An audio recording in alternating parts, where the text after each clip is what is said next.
silakan. Sebelumnya Ustadz Yasir udah tersambung, Ustadz. Oke, nih sudah ada nih Ustadz Yasirnya. Masya Allah. Cek. Masuk suaranya jelas nggak? Masuk, Ustadz. Masuk, Ustadz. Jelas ya? Jelas. Ya, sebelumnya jangan manggil Ustadz kalian, Bang Yasir aja. Oke, siap. Oke, Pak. Siap. Belum setinggi itu ilmuannya. Ya, terima kasih ya pada MC tadi, Alfian dan juga Rijal. Mohon izin juga buat para panitia ya, memaparkan materi yang telah dikirimkan tornya kemarin hari Ahad ya kepada Ani. Bismillahirrahmanirrahim. Assalamualaikum warahmatullahi wabarakatuh. Waalaikumsalam warahmatullahi wabarakatuh. Hamdan wa syukran lillah wassalatu wassalamu ala sayyidina wa safiina wa maulana Muhammadin wa ala alihi wa sahbihi ajma'in. Rabbi shrah li sadri wa yassir li amri wahlul 'uqdatam min lisani yafqahu qawli. Wa qala Allah ta'ala fil kitabihil karim. A'udzu billahi minasyaitonir rajim. Bismillahirrahmanirrahim.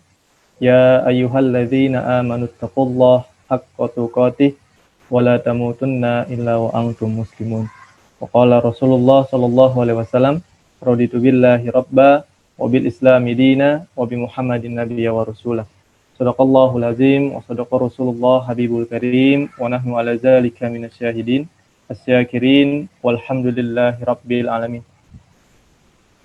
Ya, alhamdulillah para mentor sekalian ya, calon mentor di UNJ dan juga para panitia semuanya. Pertama-tama mari kita panjatkan ya puji syukur kita pada Allah Subhanahu wa taala yang telah memberikan kita berbagai macam nikmat, sehingga dengan nikmat tersebut insya Allah kita masih terus semangat, masih terus Allah kuatkan dalam mengemban amanah-amanah dakwahnya dan juga dalam menjalankan ibadah yang maksimal terhadap Allah Subhanahu wa taala. Ataupun kalau hari ini ada yang sakit, kita doakan mudah-mudahan Allah juga segera angkat penyakitnya, baik dirinya maupun keluarganya atau siapapun, sehingga juga bisa menjadi penggugur dosanya yang telah lalu.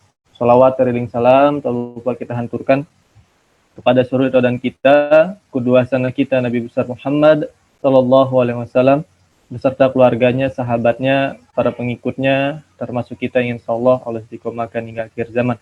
Dan mudah-mudahan di yaumil akhir kelak kita mendapatkan syafaat dari Rasulullah Sallallahu Alaihi Wasallam. Ya, senang banget ya hari ini bisa bertemu dengan para calon mentor yang insya Allah rahmatin semuanya. Dan hari ini kita juga sama-sama nantinya belajar berkenan dengan Muslimpreneur gitu ya. Apa-apa saja nanti yang berkaitan dengan bahasan-bahasan kita.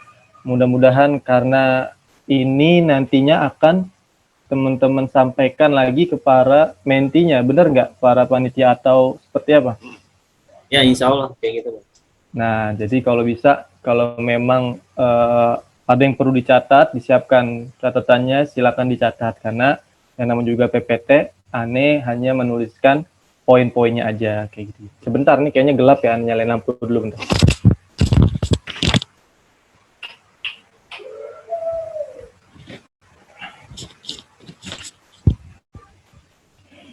Iya, seperti itu ya, disiapkan catatannya kayak gitu. Ini ada berapa jumlah calon mentor? 254, 53 ya dikurangannya gitu. Masya Allah banyak banget nih ya, luar biasa. Ya, hari ini kita akan membahas tentang Muslimpreneur. Nah, ini tokoh-tokoh zaman Rasulullah yang berwirausaha. Kenapa di awal saya menampilkan slide ini? Karena sejatinya ya teman-teman semua, kita harus ada role model ya yang kita teladani. Kalau dari Rasulullah aja nih, teladan kita semua aja, beliau adalah seorang wirausaha berdagang dan juga para sahabatnya demikian, entrepreneur, dan entrepreneurnya nggak main-main gitu ya, entrepreneur sejati lah ya. Jadi kita banyak belajar bareng tentang itu semua. Maka sepatutnya diri kita juga selaku yang mengaku umatnya pasti harusnya juga semangat untuk mengikuti teladan kita yang telah saya tuliskan di PPT pada hari ini.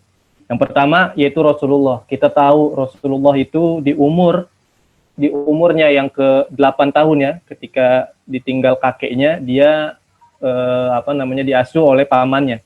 Gitu ya. Diasuh oleh pamannya ngapain? Beliau mengembala. Diawali dengan mengembala domba atau kambing dan sebagainya kayak gitu. Menggembala itu artinya ngapain? Rasulullah ini diajarkan sejak kecil itu memanage ya. Ini betapa luar biasanya Allah Subhanahu wa taala mempersiapkan Rasulullah gitu ya untuk menjadi rasul. Memanage apa dulu? Memanage yang tidak berakal dulu, yaitu memanage hewan gitu ya, yang nggak berakal dulu. Ketika dia waktu kecil saja sudah berhasil untuk mengembala, untuk memanage yang namanya binatang, domba ataupun kambing, nanti pelan-pelan akan juga belajar untuk yang namanya memanage manusia, kayak gitu ya, memanage manusia bagaimana dan sebagainya, sehingga bisa benar-benar menjadi rasul yang diidam-idamkan dan juga ditunggu-tunggu untuk menjadi rahmatan lil alamin, kayak gitu ya. Nah, di umurnya yang ke-12 tahun, beliau ikut pamannya berdagang, ya. Ikut pamannya berdagang, keluar kota, ya, menyisiri Mekah juga dan sebagainya. Dalam umur 12 tahun, kayak gitu ya. Kita 12 tahun ngapain kita nih? Masih pada orengan kali ya. Masih pada jatuh-jatuhan dan sebagainya, kayak gitu. Tapi Rasulullah ini sangat luar biasa, 12 tahun sudah ikut pamannya berdagang. Kayak gitu. Dan ketika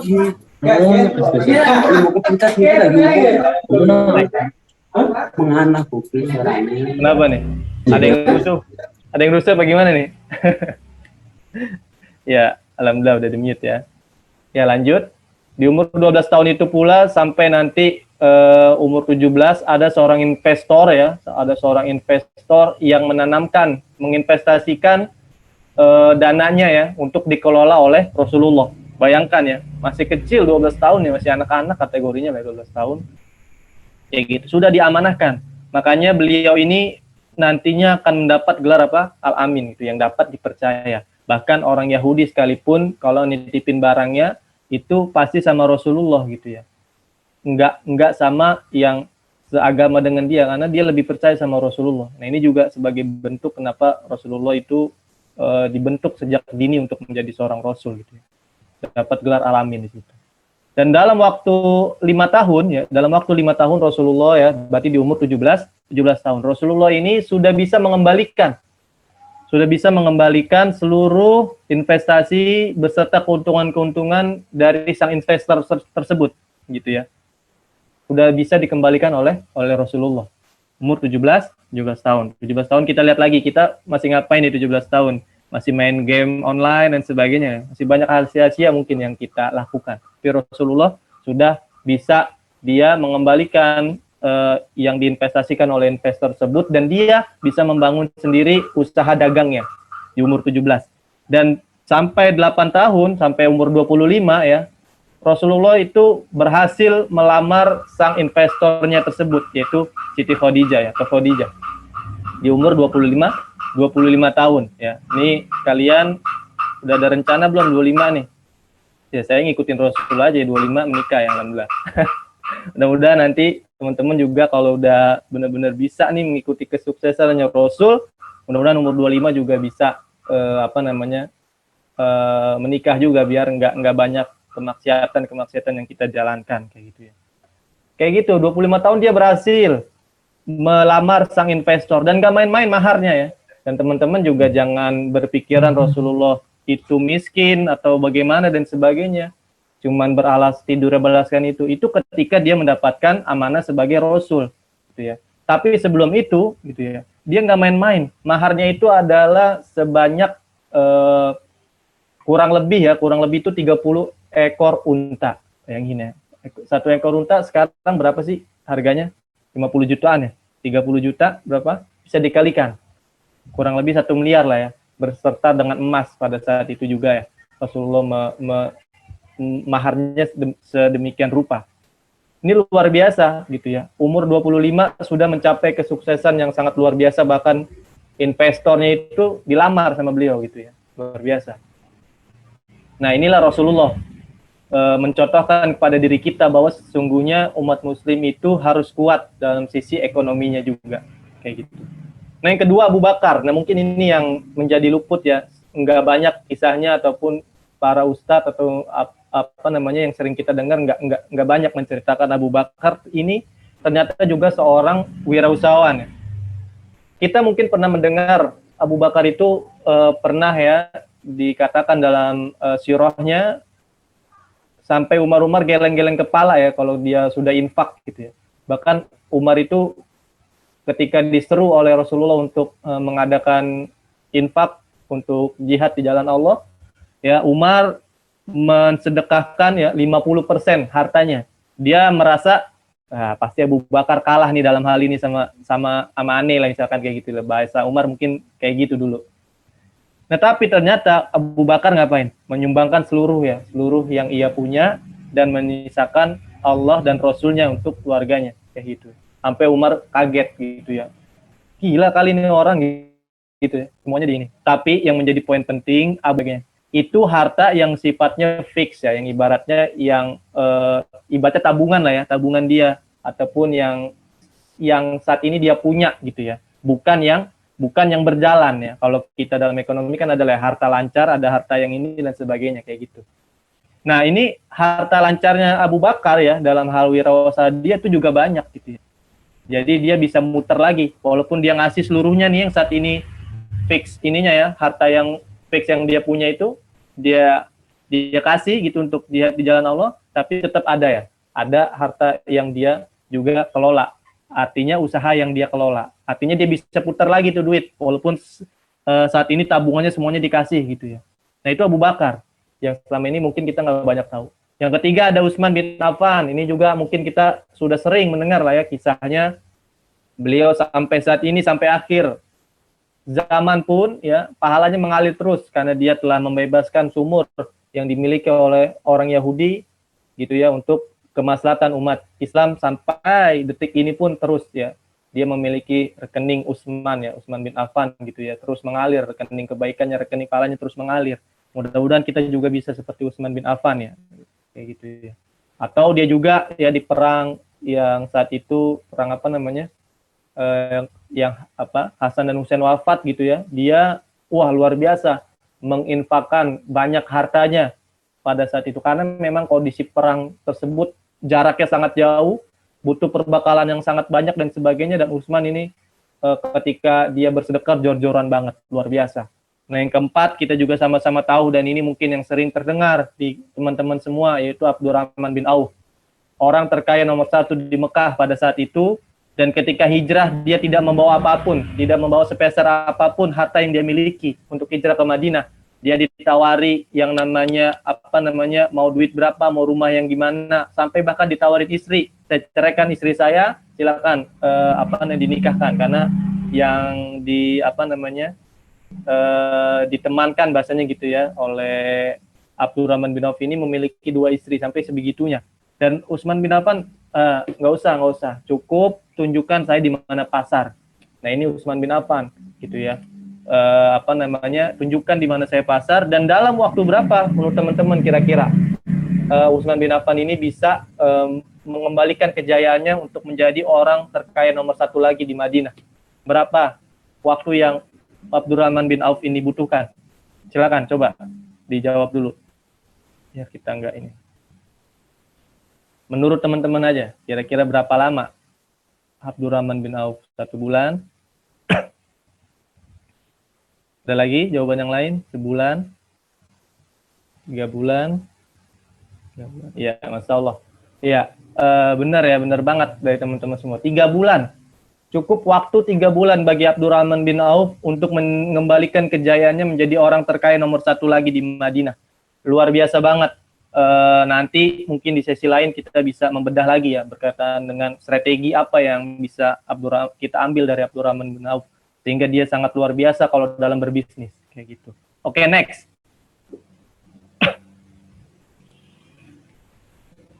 Next, operator mohon izin.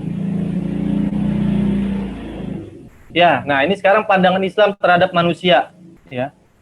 Pandangan Islam terhadap wirausaha, terhadap manusia. Pandangan Islam terhadap wirausaha ini gimana sih? Islam itu menempatkan dunia ini ya, teman-teman semua, pas di tengah, nggak ke kiri, nggak ke kanan. Artinya nggak ke kiri, artinya nggak menjauhi dunia, dan juga nggak ke kanan, nggak mendekati juga dunia, di tengah-tengah pas, kayak gitu ya. Tapi yang terjadi saat ini banyak sekali kita ya, dilemahkan atau bahkan salah persepsi dengan yang selama ini sering kita dengar ya. Mungkin pastinya kita ketika kita sudah beriman, kita menjalankan dakwah dan sebagainya harus zuhud ya. Harus ya jangan terlalu ini banget lah sama dunia ya. Kita jangan terlalu mewah-mewahan, jangan terlalu ini dan sebagainya. Itu semua hadisnya benar gitu ya, benar dan sebagainya. Tapi ketika hadis benar itu kita salah persepsi, bisa keliru kita. Ya, bukan begitu untuk menafsirkan sebuah hadis yang demikian. Hadisnya benar gitu ya. Kita nggak boleh terlalu bermewah-mewahan, nggak boleh terlalu tamak gitu ya dan sebagainya, itu benar. Tapi Islam itu juga menempatkan dunia pas di tengah, nggak ke kiri dan nggak ke kanan. Artinya apa ya? Kita ambil yang patut kita ambil di dunia ini dan juga kita sedekahkan nantinya apa yang kita miliki. Nah, ini terkait motivasi. Kalau kita pengen berwirausaha, motivasinya luruskan dulu niatnya. Jangan sampai kita mencari harta tapi nanti lupa akan ibadah-ibadah kita. Kita sibuk mencari harta tapi kita lupa untuk berinfak, untuk sedekah.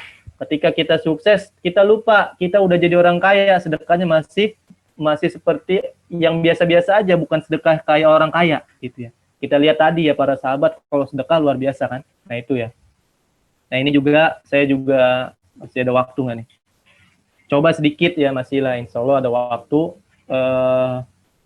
memberikan gambaran kisah dari Imam Syafi'i. Kenal Imam Syafi'i, teman-teman? Kenal nggak? Tahu ya? Kenal ya?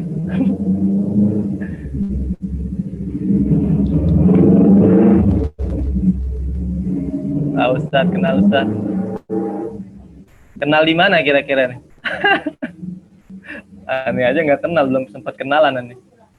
Ya, Imam Syafi'i ya, beliau itu sangat skeptis ya pada orang kaya ya. Beliau itu sangat skeptis ya sama orang kaya gitulah ya. Dalam pikiran beliau orang soleh itu ya harus zuhud dari dunia gitu ya, nggak boleh ini dan sebagainya. Nah, pada singkat cerita beliau akhirnya setelah berguru oleh beberapa imam banyak lah ya, guru beliau banyak sekali. Sampai pada akhirnya beliau bertemu dengan Imam Malik. Ya, mungkin teman-teman juga tahu ya Imam Malik, gitu ya. Beliau berguru untuk mengkaji kitabnya yang sangat terkenal yaitu Al-Muwatta, gitu ya. Nah, saat berguru kepada Imam Malik ini, dia kaget ya ketika datang ke rumah Imam Malik. Rumahnya begitu mewah Imam Malik ini, ya luar biasa mewah lah ya, yang megah. Sampai-sampai Imam Syafi'i bertanya, lah kok ulama begini? Yang mana saya tahu, kok nanya saya gitu. Nggak gitu ya. Kayak gitu ya. Nah, kok ulama begini nih kata Imam Syafi'i gitu. Rumahnya mewah banget gitu ya. Luar biasa lah ya. Megah banget rumahnya dan sebagainya. Nggak seperti yang dia bayangkan seorang ulama, seorang imam tuh kok begini kayak gitu. Nah, karena Imam Malik itu luar biasa punya basirah yang kuat, dia tahu apa yang dipikirkan Imam Syafi'i gitu ya. Yang sehingga juga singkat cerita ya, selesailah Imam Syafi'i ya untuk berguru kepada beliau untuk mengkaji Al-Muwatta. Tahu sendiri ya Imam Syafi'i itu kalau menghafal cepet banget, nggak perlu lama-lama kayak kita gitu ya. Kita kalau menghafal Al-Quran aja lama betul nih, udah berapa tahun kita hidup di dunia ini tapi masih banyak juga yang belum hafal Al-Quran, termasuk ini juga nasihat buat diri saya pribadi kayak gitu. Untuk senantiasa kita berlomba-lomba bisa untuk menghafal Al-Quran juga, insya Allah untuk kebaikan. Kayak gitu. Nah, setelah itu Imam Malik menyuruh Imam Syafi'i ini untuk berguru lagi pada imam yang lain, kayak gitu ya. Kalau hari ini Imam Abu Hanifah masih hidup, aku akan arahkan engkau untuk berguru kepada beliau. Namun pada saat ini Imam Abu Hanifah sudah tiada, kayak gitu ya. Tapi sekarang engkau silakan berguru kepada imam yang lain, yaitu Imam Muhammad bin Hasan Asy-Syaibani gitu ya. Suruh berguru kepada beliau. Nah, tapi ketika dia berguru kepada beliau, Imam Malik ngapain? Membekali Imam Syafi'i sebanyak 60 atau saya lupa ya, 60 atau 80 dinar ya. 80 dinar. Itu kalau dirupiahkan berapa kira-kira? 100 jutaan kali ya. Mungkin 100 jutaan gitu ya. Luar biasa banget nih ya. Ini bisa jadi contoh buat diri kita. Kalau kita selaku mentor udah jadi orang kaya, berusaha, sukses dan sebagainya, punya menti, bukan mentinya yang ingin kita, mentor nih yang ngasih ya. Mungkin selama ini kita ngasihnya cuman aqua gelas mungkin ya atau apa. Nah kalau ini Imam Malik ngasih kepada mentinya gitu, kepada Imam Syafi'i 60 dinar atau 80 dinar, saya lupa, 100 juta. Nah luar biasa nih. Nah kalau kita mentor bisa kayak gitu kan keren ya. Menti kita pasti senang banget tuh ya, berguru atau menjadi menti kita senang banget. Waduh, mentoring sama dia enak banget. Pulang-pulang dikasih 1 dinar, 2 dinar, 3 dinar. Dikasih duit 100.000 misalkan berapa. Nah, luar biasa gitu ya. Kayak gitu. Nah, itu bisa kita lakukan kalau kita bisa menjadi orang sukses. Salah satu jalannya jadi wirausaha entrepreneur kayak gitu. Nah, singkat cerita lagi, Imam Syafi'i akhirnya ke rumah beliau, ke rumah Imam Asy-Syabani ini. Kaget lagi Imam Syafi'i gitu ya, melihat rumahnya yang begitu luar biasa megah dibanding Imam Malik, lebih megah lagi gitu ya. Sampai-sampai karena Imam Asy-Syabani ini tahu ya, basironya juga kuat. Para imam-imam itu basironya kuat banget lah ya untuk mengetahui apa tujuan muridnya untuk ini ya. Apa yang ada di pikiran muridnya itu tahu gitu ya. Sampai-sampai Imam Asy-Syabani ini dia lagi ngapain? Ngitung emas. Gokil juga nih ya. Seorang imam lagi ngitungin emas. Imam Syafi'i makin kaget gitu ya. Wah, kok ulama begini lagi gitu ya. Enggak seperti yang dia bayangkan gitu ya. Ulama kok begini. Sampai-sampai Imam Asy-Syabani bertanya, ya udah, nih harta saya kasih aja deh nih kepada orang-orang di luar sana nih, saya random aja gitu dan sebagainya. Oh, jangan Imam, jangan. Bisa-bisa nanti harta tersebut malah nggak maslahat, malah dipergunakan yang nggak baik dan sebagainya. Kayak gitu. Nah, Imam Syafi'i akhirnya dia nemu sendiri jawabannya. Oh, ternyata demikian ya. Ternyata demikian. Kalau harta ini dipegang sama orang yang baik, orang yang soleh, orang beriman, insya Allah nanti juga digunakan untuk hal-hal kebaikan juga. Bahkan Rasulullah juga pernah bersabda gitu ya. Harta yang terbaik adalah harta yang dimiliki oleh orang yang beriman. Oleh orang yang baik lah, orang beriman yang baik kayak gitu ya. Nah, kayak gitu. Itu harta yang terbaik. Bayangkan kalau harta itu dipegang sama orang yang nggak baik gitu ya. Itu bisa kita bayangkan. Sampai pada satu ketika Imam Syafi'i ini sudah selesai belajar ke Imam Asy-Syabani ini, Imam Asy-Syabani berpendapat langsung memfatwakan kepada para binaannya juga, kepada para muridnya, jika ada di satu kota itu orang kafir zimmi yang dia punya rumah 1 lantai atau 2 lantai, orang Islam, orang beriman wajib ya untuk lebih dari itu. Orang Islam, orang beriman harus lebih punya harta lebih dari itu. Biar kenapa? Biar izah Islam ini begitu luar biasa melekat kepada diri kita, biar kita sebagai umat Islam itu nggak diinjak-injak. Ya, kayak gitu. Oke, next lagi coba. Nah, kita juga renungkan di surat Al-Adiyat.